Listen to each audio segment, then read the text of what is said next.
I made a cute card today using a tool called the Brayer. Now, it's a little tool that you can use on your ink pad, and you roll it on to pick up the ink, and then you roll onto your paper. Now, you can see how it leaves lines and kind of uneven coverage, and you can just keep applying more and more and more ink until it looks like you want it to look.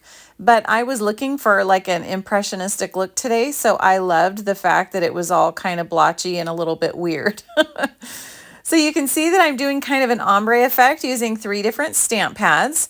And I will have all of the colors and everything listed on my website, and you can go to madetocreatewithlisa.com to look at all of everything that I used. So this is the matching blends marker there, and I just made some splatters all over the background just to add some texture. And then here I'm pulling in the Happiest Day stamp set with a black stamp pad, and we're just going to stamp on that little butterfly, or maybe it's a dragonfly actually.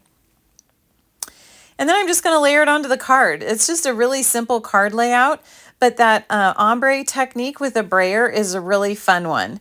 It gets kind of messy, so do have some baby wipes or a sink nearby.